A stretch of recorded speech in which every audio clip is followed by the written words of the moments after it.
যতদিন স্কুল শুরু হয়নি ততদিন একরকমভাবে স্কুলটা শুরু হলে পরে ভালো হয়, মেয়েটা বাড়িতে থেকে থেকে টিভি, কার্টুন, ফোন এসব নিয়েই রয়েছে।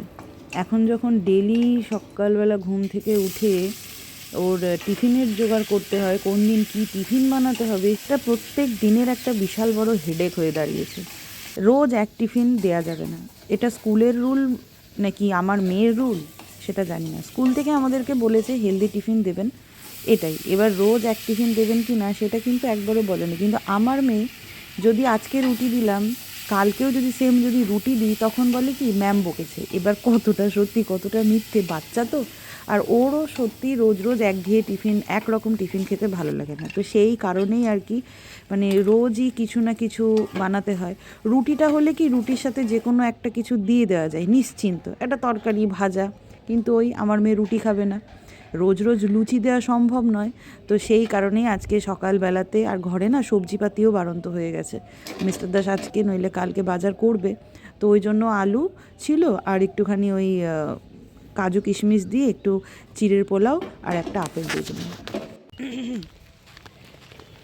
Good morning, welcome back to my channel.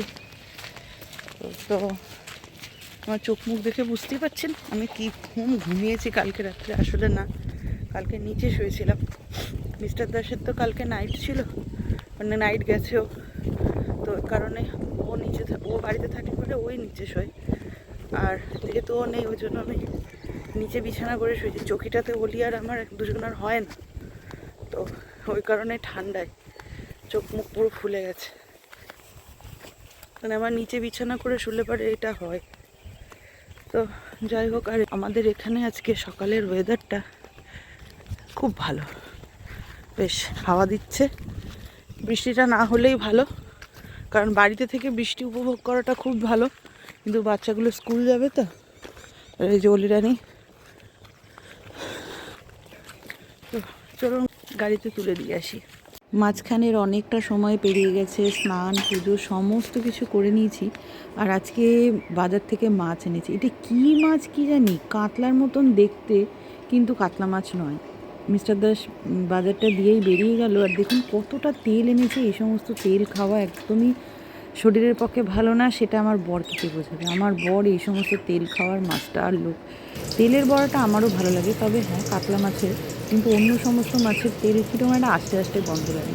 যাই হোক, এনেছে যখন বলে গেল যে তেলের বড়া খাবে, তো করতেই হবে। তো আগে মাছগুলোকে ভেজে নিই। কী মাছ এগুলো জানি না, তবে মাছগুলোর থেকে না প্রচুর তেল বেরোচ্ছে।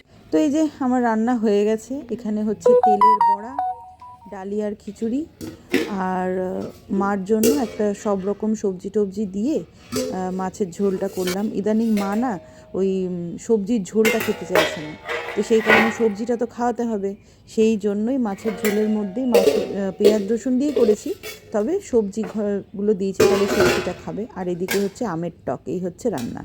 আর আজকে একদমই অল্প রান্না করেছি, কারণ মিস্টার দাস বাজার তো করেছে, ওর অফিসে হচ্ছে খাওয়া দাওয়া, ও এবেলা খাবে না, ওবেলা খাবে।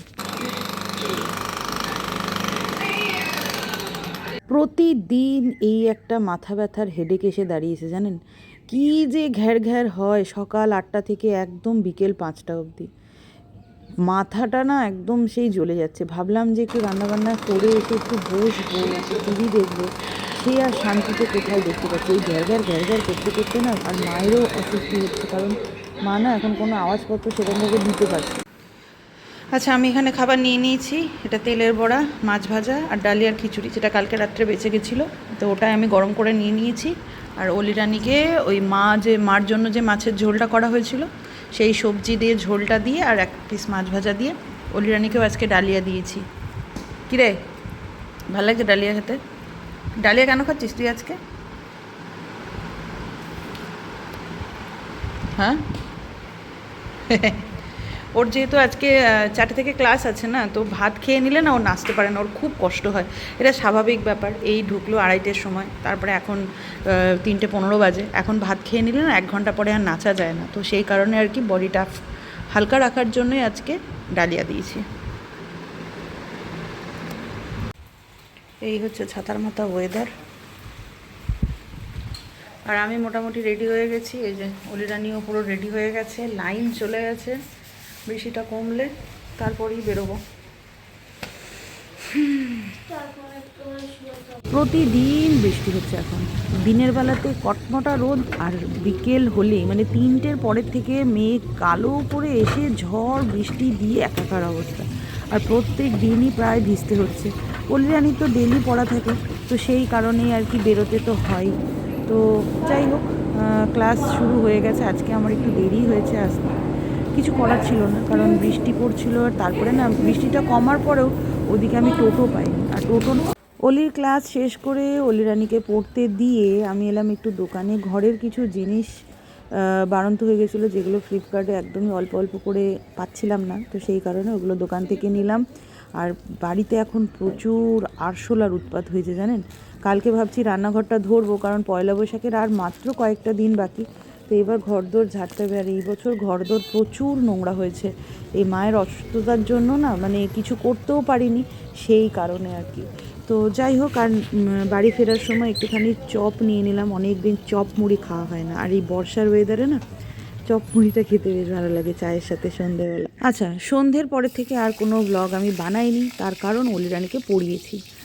অলিরানির তো সবারই মোটামুটি পড়া শুরু হয়ে গেছে, স্কুলেও শুরু করে দিয়েছে। তো এইবার যদি আমি না ধরি না, বেচারি আবার হিমশিম খাবে। তো সেই কারণেই আর কি অলিরানিকে পড়িয়ে এখন রাত্রি বাজে হচ্ছে 9:45। তো কালকে অলিরানিকে একটুখানি কুমড়োর ছক্কা দিয়ে রুটি দিয়ে দেব, আর আমরা রাতেও খাবো। তো সেই কারণেই মাকে খাবার দিয়ে দিয়েছি। মা আজকে দুধ রুটি খেয়ে ঘুমিয়ে গেছে, আর আমাদের জন্য রুটি আর কুমড়োর ছক্কা বানাচ্ছি। এরপরে না আবার লাইন চলে যায়, তো সেই কারণে আর ভিডিও বানাইনি। খেয়ে দিয়ে সোজা ঘুমিয়ে গেছিলাম। তো চলুন, আজকের জন্য ব্লগটা এই অবধিই রাখছি। দেখা হবে কালকের একটা ব্লগে। সবাই ভালো থাকবেন, সুস্থ থাকবেন, সবাইকে ভালো রাখবেন। Tata, good night.